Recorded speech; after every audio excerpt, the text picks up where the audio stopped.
Hello दोस्तों, welcome to my YouTube channel MD financial guide. तो दोस्तों आज के सेशन में हम लोग देखने वाले हैं कि ITR 1 कैसे फाइल करेंगे for the financial year 2024-25, assessment year 2025-26। तो दोस्तों उससे पहले मैं ये चीज़ बता देना चाहता हूँ कि इस ITR 1 में किस किस हेड के इनकम को शामिल किया जाता है। तो नंबर 1 है दोस्तों इनकम फ्रॉम सैलरी। अगर दोस्तों आप सैलरी कमाते हैं या आपका इनकम फ्रॉम पेंशन भी आता है, चाहे आप गवर्नमेंट का एम्प्लॉय हो चाहे आप प्राइवेट सेक्टर के एम्प्लॉय हो, अगर आप सैलरी या पेंशन कमा रहे हैं तो इस इनकम को आप ITR 1 में दिखा सकते हैं। नंबर 2 है दोस्तों इनकम फ्रॉम हाउस प्रॉपर्टी। अगर आपके पास हाउस प्रॉपर्टी का इनकम है तो भी आप इसे ITR 1 में दिखा सकते हैं। लेकिन दोस्तों याद रखना है, आपके पास अगर एक घर होगा उसी का इनकम आप ITR 1 में दिखा सकते हैं। अगर एक से ज़्यादा घर है और आप उस घर से इनकम कमा रहे हैं तो फिर उसे ITR 1 में आप नहीं दिखा सकते हैं। अप टू 1 हाउसेस आप ITR 1 में दिखा सकते हैं। नंबर 3 हो गया दोस्तों, number 3 income from other sources. अगर आपके पास इनकम फ्रॉम अदर सोर्सेज है तो इसे भी ITR 1 में दिखा सकते हैं। अब जैसे सेविंग बैंक का इंटरेस्ट हो गया, FD का इंटरेस्ट हो गया, RD का इंटरेस्ट हो गया या डिविडेंड इनकम हो गया, तो इसे आप इनकम फ्रॉम अदर सोर्सेज में दिखा सकते हैं।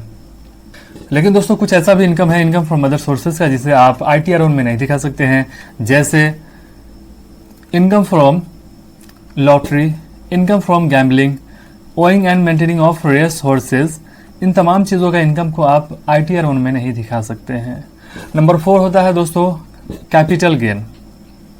तो दोस्तों अगर आपके पास long term capital gain up to 1,25,000 है तो इस इनकम को ITR 1 में दिखा सकते हैं। अगर 1,25,000 से ज़्यादा है तो दोस्तों आप ITR 1 में नहीं दिखा सकते हैं, फिर आपको दूसरा फॉर्म सेलेक्ट करना पड़ेगा। एक चीज़ का और ध्यान रखना है दोस्तों, कोई भी ब्रॉड फॉरवर्ड या carry forward losses of long term capital gain को आप ITR 1 में नहीं दिखा सकते हैं। उसके बाद दोस्तों अगर आपके पास एग्रीकल्चर इनकम है अप टू 5,000 तक तो इसे भी आप ITR 1 में दिखा सकते हैं। और ये सभी हेड के इनकम को मिलाकर आपके पास टोटल इनकम एक फाइनेंशियल ईयर में 50 लाख से ज़्यादा नहीं होना चाहिए। मतलब ये जो भी हेड मैंने बताया अप टू 50 लाख से ज़्यादा नहीं होना चाहिए। अप टू 50 लाख अगर आपके पास इनकम है, ये सब इन तमाम हेड को जोड़ने के बाद अगर आपका इनकम अप टू 50 लाख है तो ही आप ITR 1 फाइल कर सकते हैं। तो मेरा जो केसेस है दोस्तों 50 लाख से कम है। तो दोस्तों चलते हैं अपने डेस्कटॉप की स्क्रीन पर, वहाँ मैं बिल्कुल आपको ITR 1 लाइव फाइल करके बताऊंगा। हाँ दोस्तों, तो हम लोग आ चुके हैं अपने डेस्कटॉप की स्क्रीन पर और यहाँ आने के बाद सिंपली हमको क्रोम ब्राउजर को ओपन करना है। क्रोम ब्राउजर को ओपन करने के बाद जो गवर्नमेंट का ऑफिशियल वेबसाइट है www.incometax.gov.in उसको डालना है। www.incometax.gov.in दिख रहा है यहाँ पे, तो यहाँ पे इसको हम क्लिक करेंगे। जैसे ही क्लिक करेंगे दोस्तों तो मेरा ये इंटरफेस आ जाएगा। तो फिर यहाँ पे दो ऑप्शन आपका दिख रहा है, एक लॉगिन का, एक रजिस्टर का। तो दोस्तों अगर आप फर्स्ट टाइम अपना इनकम टैक्स रिटर्न फाइल करने जा रहे हैं तो सबसे पहले आपको रजिस्टर करना पड़ेगा। अब रजिस्टर कैसे किया जाता है इनकम टैक्स पोर्टल पे, इसके लिए मैं एक सेपरेट वीडियो बना रखा हूँ, तो लिंक मैं डिस्क्रिप्शन बॉक्स में दे दिया हूँ, वहाँ से जाकर आप देख सकते हैं कि आप इनकम टैक्स पोर्टल पर अपने आप को कैसे रजिस्टर कर सकते हैं। तो दोस्तों मैं अभी जो फाइल करने जा रहा हूँ ऑलरेडी रजिस्टर है, तो सिंपली हमको लॉगिन पे क्लिक करना है। क्लिक करने के बाद दोस्तों आपको यहाँ अपना यूज़र ID डालना है। तो यूज़र ID में मेरा पैन नंबर होता है, तो हम अपना पैन नंबर डाल लेंगे। फिर कंटिन्यू पे क्लिक करना है। फिर ये जो बॉक्स है इसको चेकआउट कर लीजिए और यहाँ पे आपको अपना पासवर्ड डालना है। तो मैं भी अपना पासवर्ड डाल लेता हूँ, आप भी अपना पासवर्ड डाल लीजिए। फिर पासवर्ड डालने के बाद दोस्तों कंटिन्यू पे क्लिक करना है। तो जैसे ही आप कंटिन्यू पे क्लिक करेंगे दोस्तों तो यहाँ देख सकते हैं कि आप इनकम टैक्स पोर्टल पे कम्प्लीटली लॉगिन हो चुके हैं। अब यहाँ से दोस्तों हम लोग देखेंगे कि हम अपना इनकम टैक्स रिटर्न कैसे फाइल करेंगे। तो दोस्तों आप जब भी अपना इनकम टैक्स रिटर्न फाइल करेंगे तो याद रहे कि form 16, 26AS, EIS and TIS को ज़रूर एक बार वेरीफाई करना है, क्योंकि कभी कभी ऐसा भी होता है कुछ ऐसे इनकम होते हैं जो 26AS में दिखता रहता है लेकिन EIS TIS में नहीं दिखता है, फॉर्म 16 में भी नहीं दिखता है। कुछ ऐसे भी इनकम होते हैं जो आपका EIS TIS में दिखता है लेकिन फॉर्म 16 में नहीं दिखता है। तो इस सभी को एक बार क्रॉस वेरीफाई ज़रूर करा लेना है। तो दोस्तों यहाँ पे हम अपना असेसमेंट ईयर सेलेक्ट करेंगे। तो मेरा 25-26 मेरा असेसमेंट ईयर है, तो ये वाला हम सेलेक्ट करेंगे। उसके बाद हम ऑनलाइन पे क्लिक करेंगे। क्लिक करने के बाद दोस्तों हम कंटिन्यू पे क्लिक करेंगे और फिर स्टार्ट न्यू फाइलिंग पे हम क्लिक करेंगे। क्लिक करने के बाद यहाँ देख सकते हैं मेरा इंडिविजुअल ऑटोमेटिक सेलेक्ट है, तो अभी जो मेरा केसेस है इंडिविजुअल का ही केस है। उसके बाद हम कंटिन्यू पे क्लिक करेंगे और जैसे कंटिन्यू पे क्लिक करने के बाद यहाँ पे हमको अपना फॉर्म सेलेक्ट करना है। मेरा सैलरी इनकम है और कुछ इनकम फ्रॉम अदर सोर्सेज का भी इनकम है, इसलिए हम ITR 1 सेलेक्ट करेंगे यहाँ पे।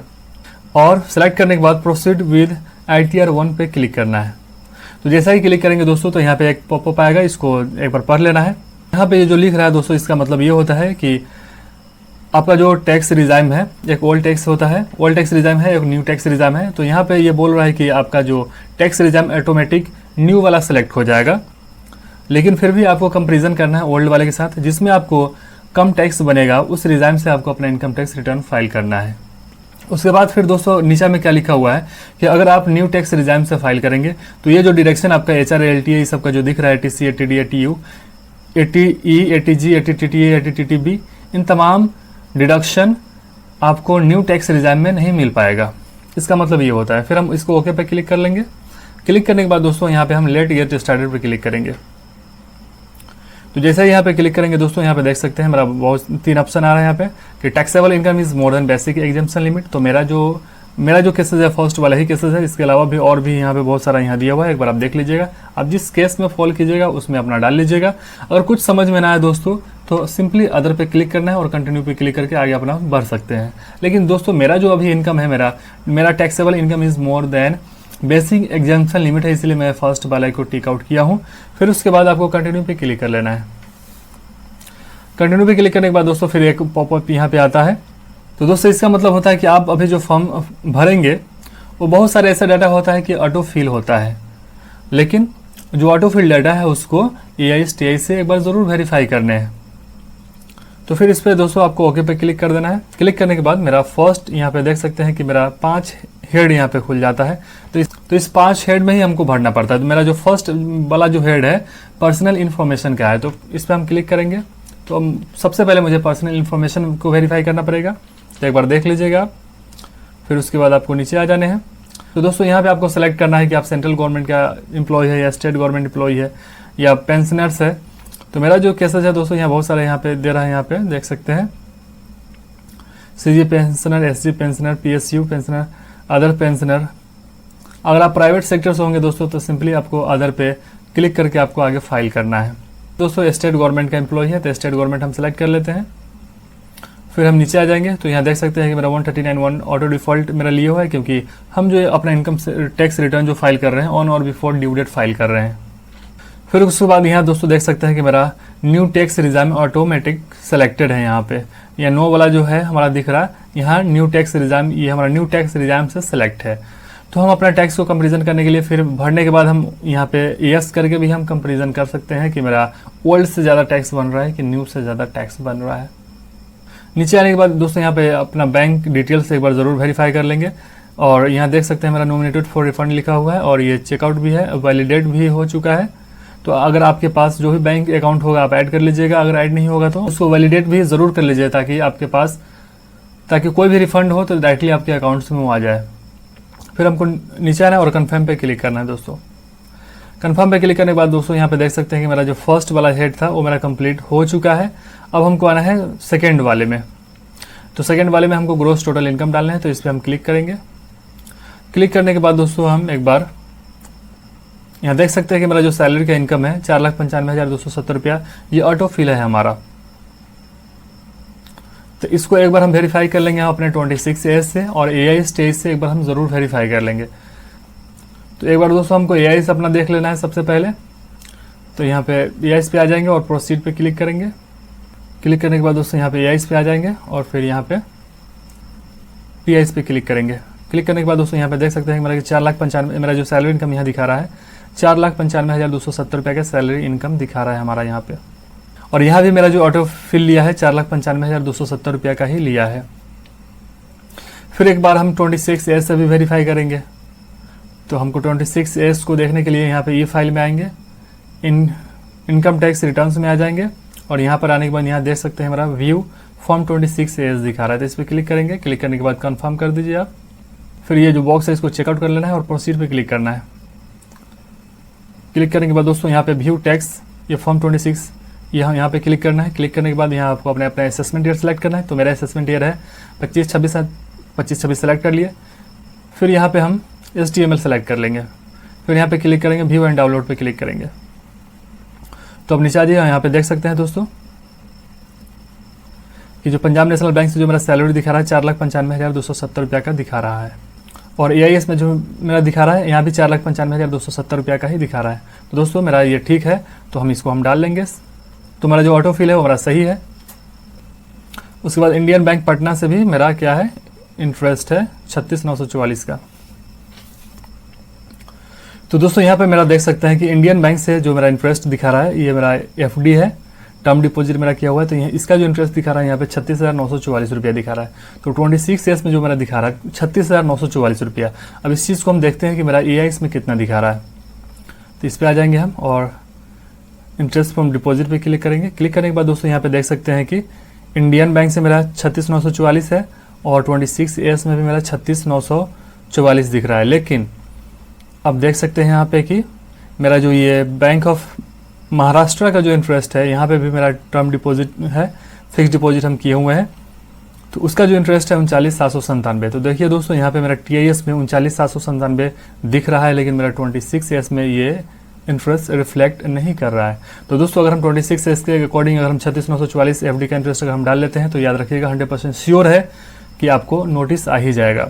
इसलिए मैं बोला था दोस्तों कि एक बार 26 ईयर्स और AIS TIS से ज़रूर वेरीफाई करना है, ताकि बहुत सारे ऐसे इनकम होते हैं जो आपका 26 ईयर्स में दिखेगा लेकिन AIS में नहीं दिखता है, TIS में नहीं दिखेगा। लेकिन कुछ ऐसे भी इनकम होते हैं जो AIS TIS में तो दिखता है लेकिन 26 ईयर्स में नहीं दिखता है।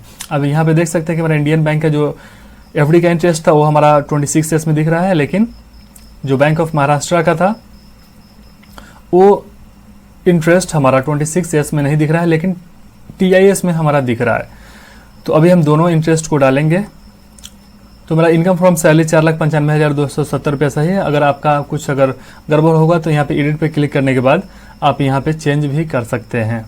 अब दोस्तों अगर कोई भी एग्जेम्प्ट नेचर का अलाउंस होगा तो आप यहाँ सेलेक्ट करके आप यहाँ पे डाल सकते हैं। यहाँ बहुत सारा है, यहाँ पे देख लीजिएगा, पढ़ लीजिएगा। अगर इसमें अगर कुछ नहीं मिलेगा दोस्तों तो एनी अदर ऑप्शन सेलेक्ट करके यहाँ पे नाम लिखकर आप एग्जेम्प्ट अलाउंस का नाम यहाँ डाल लीजिएगा और यहाँ पे अमाउंट डाल सकते हैं। तो मेरा केसेस में ऐसा कुछ है नहीं, तो इसको हम डिलीट कर देंगे। इसके अलावा भी कोई डेट कम रिटायरमेंट ग्रेट्युटी रिसीव्ड हुआ है तो दोस्तों ये यहाँ पे आप डाल सकते हैं, या तो कोई और भी commuted value of pension received हुआ है तो उसको आप यहाँ डाल सकते हैं। इसके अलावा भी और भी कोई एग्जेम्प्ट नेचर के अलाउंस है तो यहाँ पे आप देख सकते हैं बहुत सारा यहाँ ऑप्शन आता है। जिस ऑप्शन में आप फॉलो करेंगे उसमें आप डाल सकते हैं। अगर कुछ जिसमें अगर ऑप्शन कुछ ना मिले तो आप अदर डालकर यहाँ पे नाम लिखकर आप यहाँ पे अलाउंस का अमाउंट डाल सकते हैं। तो मेरे केसेस में ऐसा कुछ है नहीं दोस्तों, तो हम इसको डिलीट कर देंगे। उसके बाद दोस्तों यहाँ पे देख सकते हैं कि मेरा न्यू टैक्स रिजाइम में 75,000 रुपया का स्टैंडर्ड डिडक्शन मिल गया है, जो कि ओल्ड टैक्स रिजाइम में सिर्फ आपको 50,000 तक का ही स्टैंडर्ड डिडक्शन मिलेगा। तो फिर इसको हम सेव पे क्लिक कर देंगे। एक बार दोस्तों यहाँ पे देख सकते हैं कि मेरा ये दिख रहा है। दोस्तों यहाँ पे अगर आपके पास कोई इनकम फ्रॉम हाउस प्रॉपर्टी का इनकम होगा तो आप यहाँ एडिट करके आप यहाँ पे डाल सकते हैं। तो यहाँ देख सकते हैं यहाँ बॉक्स जो है इसमें ये सेल्फ ऑक्युपाइड है, लेट आउट है, deem to be let out है। तो अगर आप किराए पर दे रखा है तो लेट आउट पे यहाँ पे क्लिक करना है और क्लिक करने के बाद जो भी एनुअल वैल्यू है यहाँ पे आप डाल लीजिएगा। तो मेरे केसेस में दोस्तों कोई भी हाउस प्रॉपर्टी का इनकम नहीं है तो हम कुछ सेलेक्ट नहीं करेंगे, रहने देंगे। फिर सेव पे क्लिक कर लेंगे और फिर यहाँ पे आने के बाद अब यहाँ देख सकते हैं दोस्तों सेक्शन 24B का इंटरेस्ट ऑन बोरोड कैपिटल। तो दोस्तों अगर आप अपना income tax return new tax regime से फाइल करते हैं तो सेल्फ ऑक्युपाइड प्रॉपर्टी पे इंटरेस्ट ऑन बोरोड कैपिटल का बेनिफिट नहीं मिलेगा, ओनली रेंटेड प्रॉपर्टी पे ही आपको बेनिफिट मिल पाएगा इसका। अगर कोई भी आपके पास इंटरेस्ट ऑन बोरोड कैपिटल है तो आप ऐड एनदर पे क्लिक कर सकते हैं और यहाँ पे लोन का यहाँ पूरा डिटेल्स भरना पड़ेगा कि लोन कहाँ से लिए हैं, बैंक से लिए हैं कि अदर देन बैंक से लिए हैं, ये सिलेक्ट करना पड़ेगा। उसके बाद बैंक का नाम सेलेक्ट करना है, यहाँ पे लोन का क्या अकाउंट नंबर है, ये किस डेट को सेंक्शन हुआ था, लोन अमाउंट क्या है, अभी इसका आउटस्टैंडिंग बैलेंस क्या है, उसके इंटरेस्ट, तो इस तरह का भी पूरा आपको भरना पड़ेगा अगर इंटरेस्ट आप क्लेम करना चाहते हैं। तो याद रहे कि सेल्फ ऑक्युपाइड प्रॉपर्टी पे under new tax regime self occupied property पे आपको इंटरेस्ट का बेनिफिट नहीं मिलने वाला है, ओनली लेट आउट प्रॉपर्टी पे ही आपको इंटरेस्ट का बेनिफिट मिलेगा और वो भी पूरा डिटेल्स आपको यहाँ पे भरना पड़ेगा। तो मेरे केसेस में ऐसा कुछ है नहीं, तो दोस्तों हम बैक आ जाएंगे। तो दोस्तों आप देख सकते हैं कि अब हमको देखना है इनकम फ्रॉम अदर सोर्सेज। तो जो मेरा फर्स्ट ऑप्शन दिख रहा है इंटरेस्ट फ्रॉम डिपॉजिट्स, तो अब देखेंगे हम मेरा AIS में क्या दिख रहा है। तो AIS में जो हमारा दिख रहा है दोस्तों यहाँ पे देख सकते हैं कि 36,741 जिसमें मेरा बैंक ऑफ महाराष्ट्र और इंडियन बैंक दोनों अमाउंट शामिल है। तो यहाँ 76,741 है, यहाँ भी मेरा 76,741 है। ठीक है, अब हमको देखना है इंटरेस्ट फ्रॉम सेविंग अकाउंट। तो मेरा जो ये इसमें जो दिख रहा है हमारा इंटरेस्ट फ्रॉम सेविंग 75,108 रुपया दिख रहा है यहाँ पे मेरा 75,108 रुपया, ये भी हमारा सही है। अब एनी अदर ये हमारा जो है ये 36,944 जो मेरा दोस्तों, इसको हम क्लिक करेंगे और यहाँ पे एडिट पे आ जाऊँगा। एडिट पे आने के बाद दोस्तों यहाँ पे देख सकते हैं कि ये मेरा कोई भी ये सही अमाउंट नहीं है हमारा, क्योंकि ये 36,944 ये ऑलरेडी हम यहाँ पे ले रखे हैं।